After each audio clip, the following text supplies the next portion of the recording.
आज हम करेंगे class 9 the chapter the world of number. इसके एक्सरसाइज करेंगे। Exercise set 3.1। First question, a merchant in the port city of Lothal is exchanging bag of spices for copper ingots. तो उसने exchange करा किसमें? Copper ingots में। He received 15 ingots for every 2 bags of spices. 2 bag spices पर उसे 15 ingots मिले। If he brings 12 bags of spices to the market, how many copper, तो उसे कितने copper ingots will be leave with him. तो आपके पास क्या है? आपके पास पहले हम करेंगे इसमें 2 बैग्स। इफ कितने बैग्स है आपके पास? 2 बैग्स ऑफ स्पाइसेस। कितने कितने रिसीव करे? 15। उसने कितने इनगोट्स रिसीव करे? 15 इनगोट्स। ठीक है। उसके बाद हम क्या निकालते हैं? एक बैग का निकालेंगे। 1 बैग ऑफ स्पाइसेस पर कितने होंगे बेटा जी? आपको पता है जी, हम 1 निकालते हैं तो हम क्या करते हैं? डिवाइड। तो 15/2 इनगोट्स। फिर हमें कितने का निकालना है? 12 बैग्स का।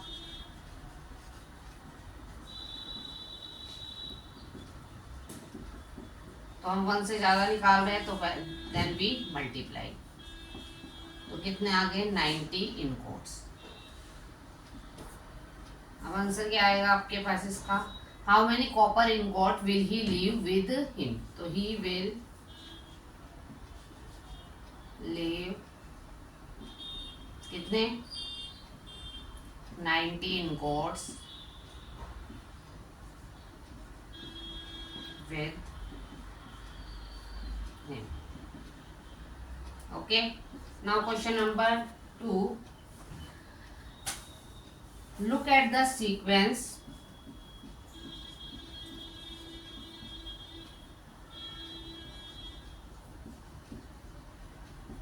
of numbers on one column of the Ishango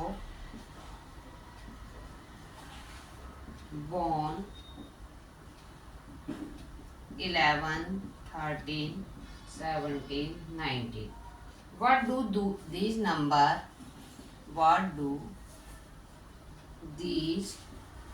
numbers have in common? List the next 3 numbers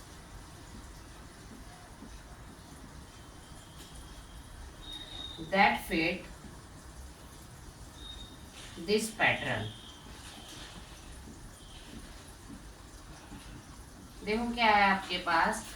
आपने सीक्वेंस है 11, 13, 17, 19। आपको दिख रही होगी जो सीक्वेंस है सॉल्यूशन। तो जो नंबर है वो क्या है? 11, 13, 17, 19 ऑल आर कौन सा नंबर है? ये प्राइम नंबर। तो list the next 3 number sequence. तो नेक्स्ट सीक्वेंस कितनी बनानी है? 3 नंबर की। तो क्या है? 19 के बाद कौन सी आएगी आपके पास? 23। फिर क्या आएगी? 29। और देन आपके पास क्या आ जाएगी? 31। तो 23, 29 और दूसरी क्या आ गई आपके पास? 31, क्योंकि हमें क्या देनी थी? Prime number. ओके, तो दैट इज योर आंसर।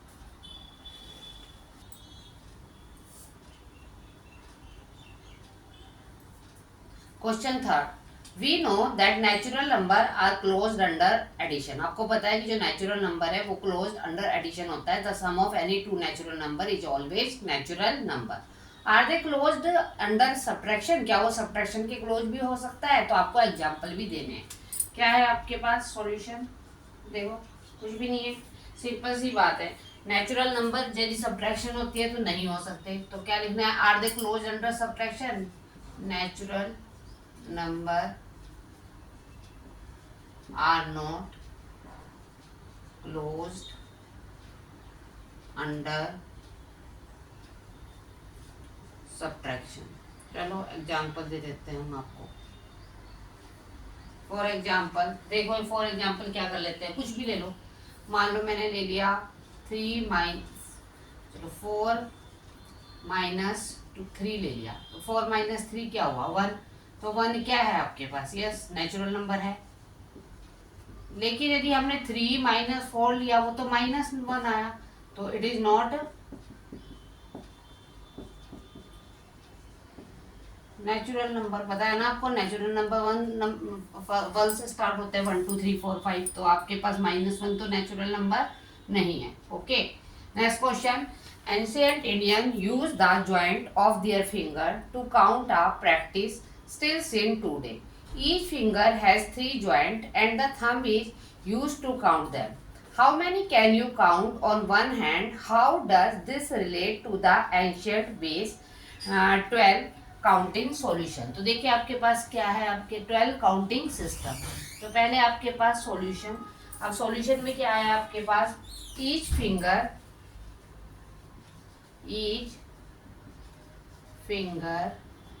है, जितनी भी फिंगर होती है उसमें क्या है आपके पास, बोला है उसने कि ईच फिंगर हैज 3 जॉइंट्स। लिखा है ना, each finger has, her finger में क्या है आपके पास 3 जॉइंट्स है। तो नंबर ऑफ फिंगर्स कितनी होती है हमारे पास, थंब को नहीं लेना है आपने, तो number of fingers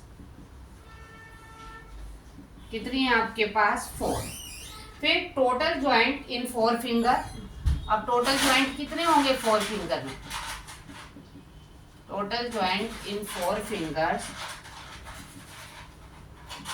that is 4 into 3। तो कितने हो गए टोटल ज्वाइंट आपके पास 12।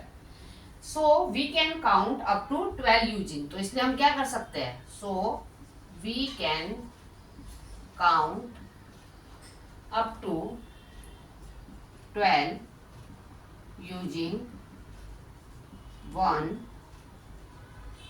हैंड। ठीक है, अब आपके पास क्या आया, since counting reach 12 on 1 hand. अब आपको पता है ये जो काउंटिंग है वो रीच 12 1 हैंड, तो वहां तक काउंटिंग पहुंच गई। तो it naturally leads to a base 12। It naturally reach 12, it naturally leads to a base 12 on counting, किसमें बेटा जी, काउंटिंग सिस्टम। जो कब यूज की जाती थी आपकी, यूज्ड इन, लिखा है ancient time. Okay, so that is your answer. Clear?